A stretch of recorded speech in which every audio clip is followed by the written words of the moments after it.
Berikut adalah beberapa fakta tentang Paulus dan Silas di penjara. Paulus dan Silas di penjara di Filipi. Paulus dan Silas di penjara karena dia dituduh mengacaukan kota dan mengajarkan ajaran yang tidak diterima oleh orang-orang Romawi. Paulus dan Silas disiksa oleh penjaga penjara.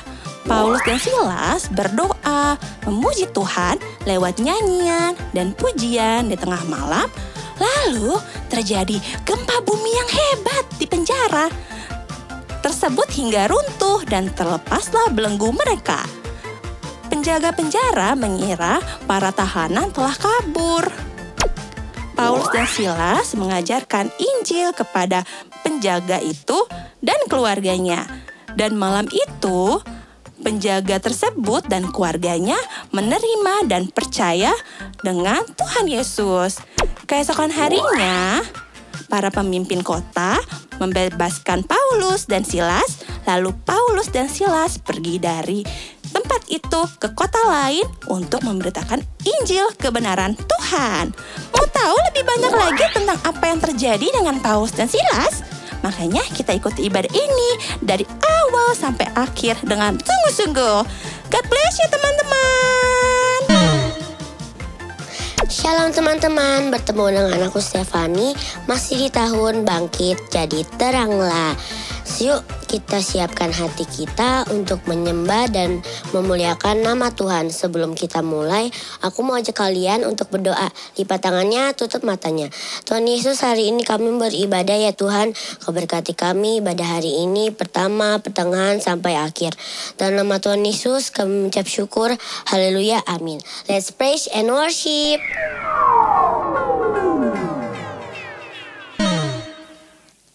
Shalom teman-teman. Apa kabarnya nih? Kak Teo, Kak Stefani, apa kabarnya? Luar biasa. Kak Ara, apa kabarnya? Luar biasa. Luar biasa. Siapa nih yang udah siap untuk memuji nama Tuhan?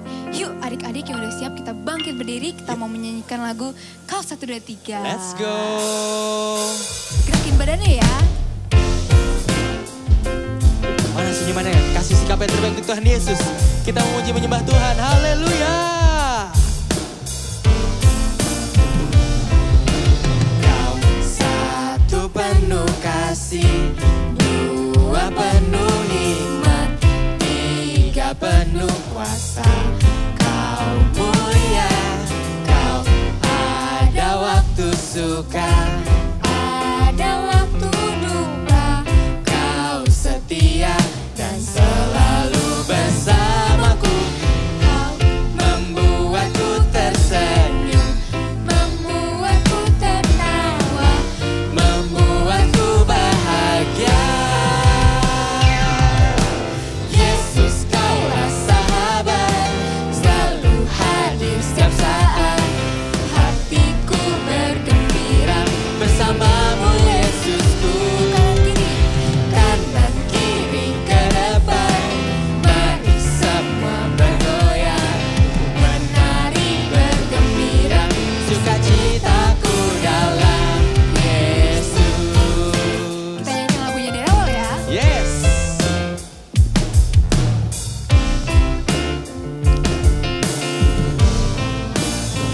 Katakan.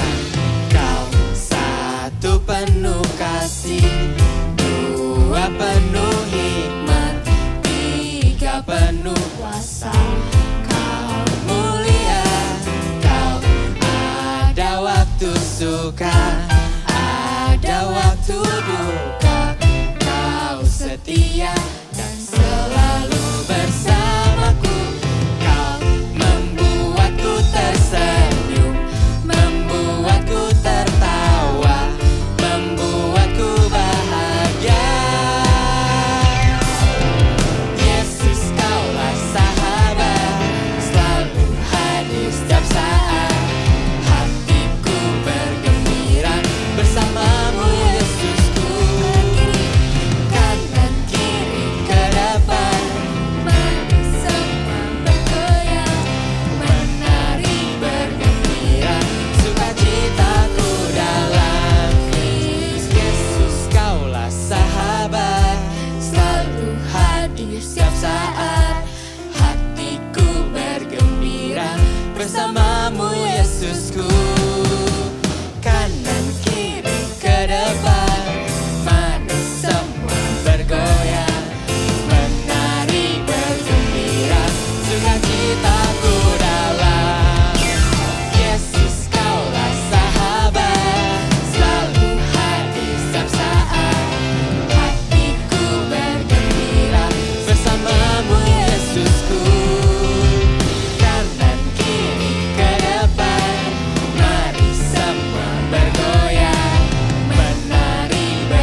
semangat?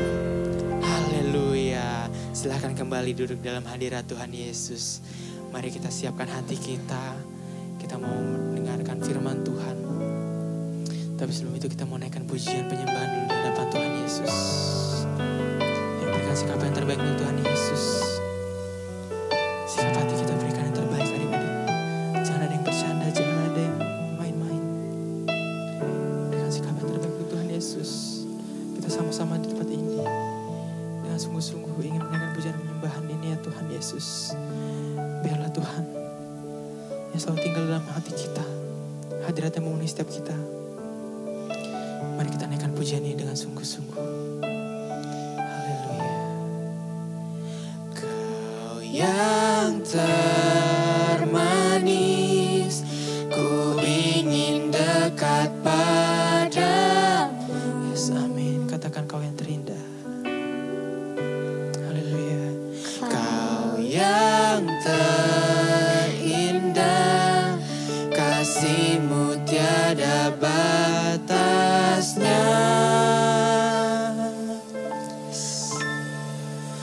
Melebihi segalanya, kuasa-Mu nyata di dalam hidupku.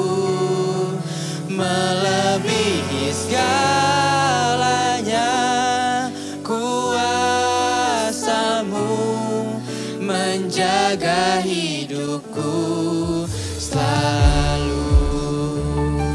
Mari kita naikkan pujian ini dari awal dengan sungguh-sungguh. Katakan, kau yang termanis, ku ingin dekat padamu. Yes, haleluya. Katakan kau yang terindah. Yes. Kau yang terindah, kasih-Mu tiada batasnya. Melebihi segalanya, kuasa-Mu nyata di dalam hidupku. Melebihi segalanya, kuasa-Mu menjaga hidupku. Katakan melebihi segalanya. Melebihi segalanya, kuasa-Mu nyata di dalam hidupku. Melebihi segalanya, kuasa-Mu menjaga hidupku selalu. Dari awal kita akan pujian ini dengan sungguh-sungguh. Adik-adik sendiri katakan, kau yang termanis. Yes, naikkan suara kalian. Ku ingin dekat padamu. Amin, haleluya. Kau yang terindah, kasih-Mu tiada batasnya. Melebihi segalanya, kuasa-Mu nyata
Haleluya, tiada seperti-Mu Tuhan. Kami bersyukur. Terima kasih Tuhan Yesus, terima kasih Tuhan Yesus. Kami bersyukur Tuhan Yesus. Mari terima kasih Tuhan Yesus. Yes. Melebihi segalanya kuasa-Mu nyata di dalam hidupku. Melebihi segalanya kuasa-Mu menjaga hidupku. Dengan sungguh-sungguh sekali katakan, melebihi segalanya kuasa-Mu nyata di dalam hidupku. Melebihi segalanya kuasa-Mu menjaga hidupku. Adik-adik sendiri katakan, melebihi segalanya kuasa-Mu nyata di dalam hidupku. Melebihi segalanya kuasa-Mu menjaga hidupku. Selalu kata menjaga hidupku, selalu menjaga hidupku, selalu. Berikan kemuliaan untuk Tuhan Yesus. Terima kasih Tuhan Yesus, terima kasih Tuhan Yesus. Tuhan Yesus, hari ini kami sudah menyanyikan lagu-lagu pujian ya Tuhan. Hari ini kami mau mendengarkan firman-Mu. Kasih kami roh dengar-dengaran dalam firman-Mu ini ya Tuhan. Semoga menjadi berkat kami dan berkat-Mu sehari-hari. Dalam nama Tuhan Yesus, haleluya, amin. Amin.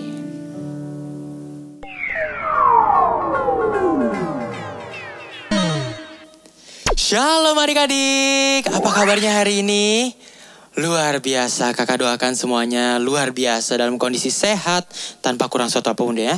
Nah, sekarang kita mau mendengarkan firman Tuhan. Yuk siapin buku catatannya, siapin Alkitabnya, jauhkan segala gangguan yang ada agar kita fokus untuk mendengarkan firman Tuhan. Nah, kali ini kira-kira kita akan belajar tentang siapa ya? Kali ini kita akan belajar tentang Paulus dan Silas. Ada yang tahu kisahnya enggak? Ya, kali ini kita akan belajar tentang Paulus dan Silas di penjara. Kita akan belajar tentang kuasa doa yang membebaskan. Maksudnya membebaskan dari apa ya? Kira-kira ada yang tahu nggak doa itu apa adik-adik? Kakak sering ajarin nih kalau sering datang ibadah offline. Kakak sering ajarin doa itu adalah bentuk apa? Ya, doa adalah bentuk komunikasi kita kepada Tuhan. Jadi kalau kita mau kenal Tuhan, kita mau hidup seturut dengan firman Tuhan, kita harus berdoa. Karena kita berkomunikasi sama Tuhan. Betul sekali. Nah, kita belajar ini supaya apa sih adik-adik? Supaya saat kita dalam kesusahan, saat kita dalam penderitaan, kita masih ingat nih sama Tuhan. Kita mau berdoa dan sungguh-sungguh menuruti firman Tuhan. Nah, kisah ini diambil dari Kisah Para Rasul 16, ayat 12 sampai 40. Mari kita baca ya. Kakak akan bacakan di sini ya. Jadi pada suatu itu, di ayat 12. Dari situ kami ke Filipi, kota pertama di bagian Makedonia. Ini suatu kota perantauan orang Roma. Di kota itu kami tinggal beberapa hari. Nah, di situ perikopnya sebelum ayat 13 dikatakan Paulus di Filipi. Nah, Paulus dan Silas ini bertemu dengan seorang hamba perempuan yang mempunyai roh tenung. Maksudnya apa tuh? Roh tenung itu roh jahat yang bisa memikirkan atau meramal masa depan, ceritanya seperti itu. Nah, dia ini mengikuti si Petrus dan Paulus dan Silas kemanapun Paulus dan Silas pergi. Nah, ia mengikuti Paulus dan Silas dari belakang dan berseru, katanya, orang-orang ini adalah hamba Allah yang maha tinggi. Mereka memberitakan kepadamu jalan-jalan keselamatan. Hal itu dilakukannya beberapa hari lamanya. Jadi, gadis ini, wanita ini yang punya roh tenung, roh jahat ini sebenarnya memberitakan hal baik tentang Paulus dan Silas. Tetapi ikut terus berhari-hari. Sehingga pada suatu ketika Paulus tidak tahan akan gangguan tersebut. Sehingga ia berpaling dan berkata kepada roh itu. Katanya, demi nama Yesus Kristus, aku menyuruh engkau keluar dari perempuan ini. Seketika itu juga keluarlah roh itu. Jadi wanita itu pun bebas dari roh jahat. Nah, tetapi kira-kira apa yang terjadi setelah itu? Apakah semuanya bersuka cita? Enggak, adik-adik. Nah, ketika tuan-tuan perempuan itu melihat, nah jadi perempuan ini tuh dijadikan sebagai bahan penghasilan untuk orang-orang yang memperbudaknya. Jadi harapan mereka untuk mendapat penghasilan tuh lenyap. Karena roh tenungnya udah keluar, jadi dia nggak punya penghasilan untuk meramal masa depan orang lain lagi. Nah, mereka menangkap Paulus dan Silas, lalu menyeret mereka ke pasar untuk menghadap penguasa. Jadi Paulus dan Silas nih dianggap sebagai penjahat. Dia kok ngusir atau mengganggu bahan penghasilan orang lain.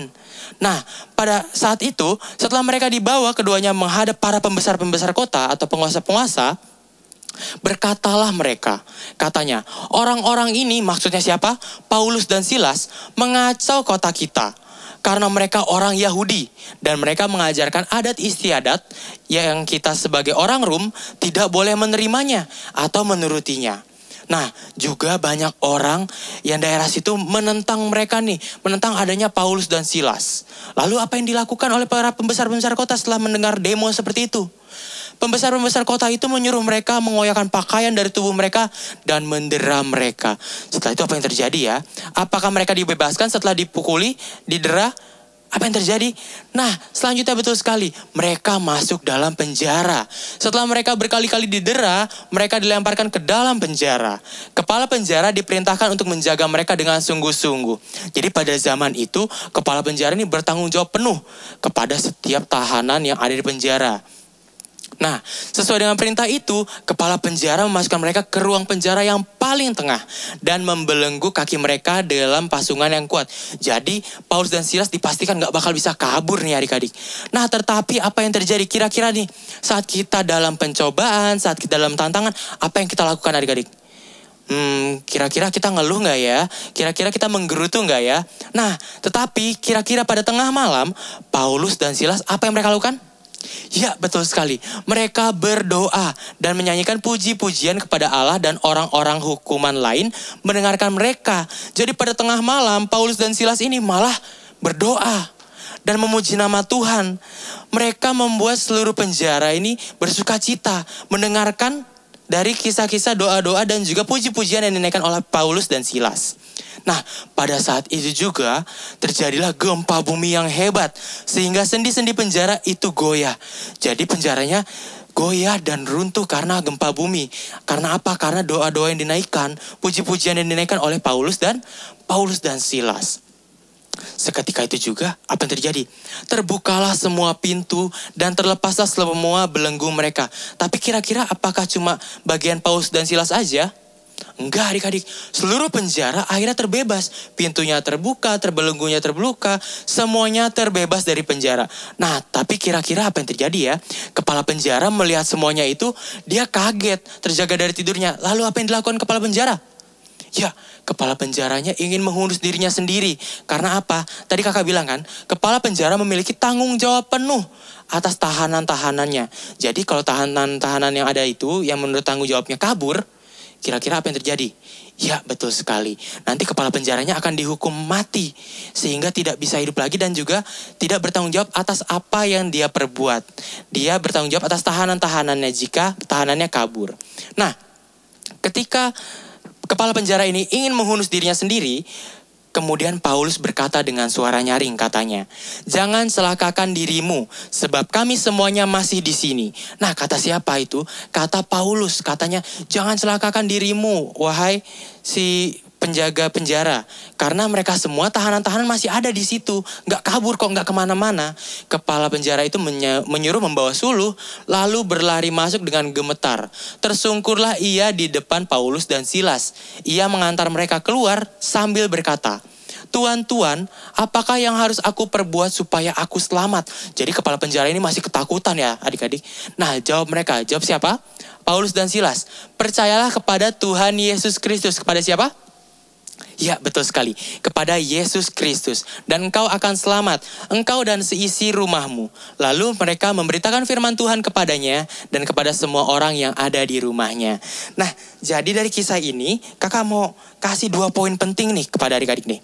Jadi, yang pertama adalah kita harus setia pada Tuhan apapun yang terjadi. Nah, kira-kira kalau kita di posisi Paulus dan Silas, padahal kita melakukan hal baik, kita memberitakan Injil, memberitakan firman Tuhan, tapi akhirnya disalahartikan sehingga kita didera, dimasukkan ke dalam penjara. Kira-kira apa yang terjadi ketika kita menghadapi kesulitan seperti itu? Ya, kita akan ngeluh, kita akan gerutu, kita akan ngoceh. Kok Tuhan, aku udah berbuat baik, kok masih aja ada yang berprasangka buruk, ada yang berperilaku buruk. Kira-kira aku harus gimana ya Tuhan? Nah, tapi kita harus belajar dari Paulus dan Silas. Kenapa? Nih, kita harus tetap setia memuji Tuhan walaupun saat di penjara. Walaupun kita saat dalam tantangan, dalam kehidupan ini yang sangat berat. Nanti misalkan adik-adik ketemu ujian, nilai ujian adik-adik jelek, dan adik-adik mikir, padahal aku udah belajar loh sungguh-sungguh, tapi kok bisa ya ujianku masih jelek? Nah, kira-kira adik-adik di situ malah kecewa sama Tuhan atau malah memuji nama Tuhan? Ya, kita harus memuji nama Tuhan apapun yang terjadi, seperti Paulus dan Silas. Saat adik-adik tahu nilai ujian yang didapat gak sesuai dengan apa yang kita harapkan, adik-adik malah kecewa dan meninggalkan Tuhan. Nah, itu jangan sekali-sekali adik-adik lakukan ya. Kita malas berdoa, kecewa sama Tuhan, dan marah sama Tuhan. Jangan sekali-sekali kita lakukan itu ya. Kita, apapun yang terjadi dalam hidup kita, dalam hidup adik-adik adalah bagian dari proses kehidupan kita. Kayak misalkan nih, sekarang kan kita suka banget nih masak-masak mie instan. Kita pengen banget sesuatu yang instan kan, gak mau menghadapi proses yang diberikan oleh Tuhan. Jangan seperti itu ya adik-adik. Apapun yang terjadi, kesulitan ataupun kesenangan yang diberikan Tuhan dalam hidup kita, berkat apapun itu adalah bagian dari proses yang diberikan dari Tuhan kepada kita. Jadi apapun yang terjadi dalam hidup kita, kita tetap harus memuji, menyembah Tuhan dan berdoa kepada Tuhan. Nah, yang kedua, pujian penyembahan yang dinaikkan oleh Paulus dan Silas tidak hanya berdampak bagi mereka saja, tetapi bagi orang sekitarnya. Jadi maksudnya apa ya? Jadi saat kita percaya penuh sama Tuhan, setia dan melakukan apapun yang diperintahkannya, kita akan menjadi dampak bagi orang lain. Bahkan dapat membantu dan menolong mereka secara nggak langsung nih. Jadi kita sebagai murid-murid Tuhan Yesus harus hidup dalam kebenaran firman-Nya dan menjadi berkat bagi banyak orang. Jadi saat kita tahu kita lagi kesulitan, orang-orang juga tahu nih adik-adik, wah adik-adik lagi kesulitan nih, ada yang lagi kesulitan. Nah, saat itu kita harus tetap setia pada Tuhan. Apapun yang terjadi, jadi kita menjadi dampak baik, menjadi berkat buat banyak orang. Jadi jangan mau hanya diberkati sama Tuhan, tapi kita juga harus menjadi berkat untuk banyak orang. Nah, segitu saja kisah dari Paulus dan Silas hari ini. Kira-kira apa yang dapat kita ambil dari kisah ini? Ya, kita harus setia apapun yang terjadi kepada Tuhan dan menjadi berkat untuk banyak orang. Yuk adik-adik boleh disimpan Alkitabnya, tutup buku catatannya, kita mau bersatu dalam doa. Yuk, lipat tangannya, tutup matanya. Mari kita bersatu dalam doa. Ya Tuhan Yesus, Roh Kudus Bapa di sorga, terima kasih Tuhan, terima kasih atas segala berkat kasih setiamu Tuhan dalam hidup kami. Kami bersyukur Tuhan, Kau sangat baik dalam hidup kami ya Tuhan Yesus. Kami bersyukur Tuhan, kami masih diberikan kesempatan untuk beribadah pada hari ini ya Tuhan. Biarlah Tuhan Kau selalu berkati Tuhan Yesus, firman Tuhan yang telah kami dengarkan ini ya Tuhan. Biarlah Tuhan firman Tuhan ini Tuhan Yesus dapat menjadi rema dalam kehidupan kami dan dapat kami terapkan dalam kehidupan kami sehari-hari. Terima kasih Tuhan, terima kasih. Terpujilah namamu ya Tuhan Yesus di atas segalanya. Hanya di dalam namamu Tuhan Yesus kami telah berdoa dan mengucap syukur. Haleluya. Amin.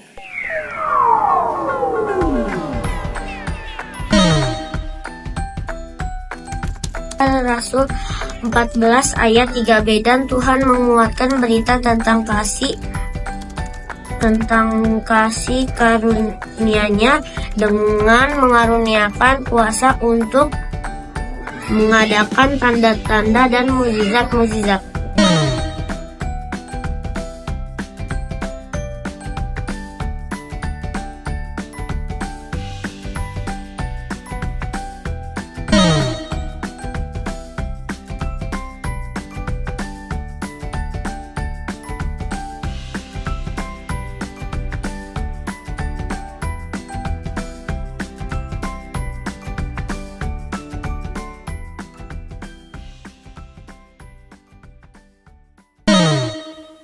Ya adik-adik, sebelum kita menyelesaikan ibadah kita hari ini, kakak minta yuk semua kita berdiri, semua bangkit berdiri, mengangkat kedua tangan kita. Kita akan menerima berkat dari Tuhan Yesus. Yuk sama-sama kita berdoa. Tuhan Yesus yang baik, terima kasih Tuhan buat hari ini saat kami beribadah. Biar semua ibadah kami, pujian kami, penyembahan kami menyenangkan hati Tuhan dan berkenan di hadapan Tuhan. Sekarang kami mau selesai Tuhan. Sebelum kami selesai ibadah kami, biar kami meminta berkat daripada Tuhan. Kiranya berkat damai sejahtera, sukacita, perlindungan, kasih karunia Tuhan Yesus dilimpahkan kepada setiap kami. Tuhan memberkati setiap kami dengan berkat kesehatan, kekuatan, berkat berlimpah-limpah di dalam segala hal. Pendidikan kami, keluarga kami, pekerjaan, semua aktivitas yang kami lakukan, semua diberkati Tuhan. Apapun yang kami kerjakan dengan tangan kami, semua yang berkenan kepada Tuhan, Tuhan akan buat kami selalu berhasil. Di dalam nama Tuhan Yesus, kami berdoa dan bersyukur. Haleluya. Amin.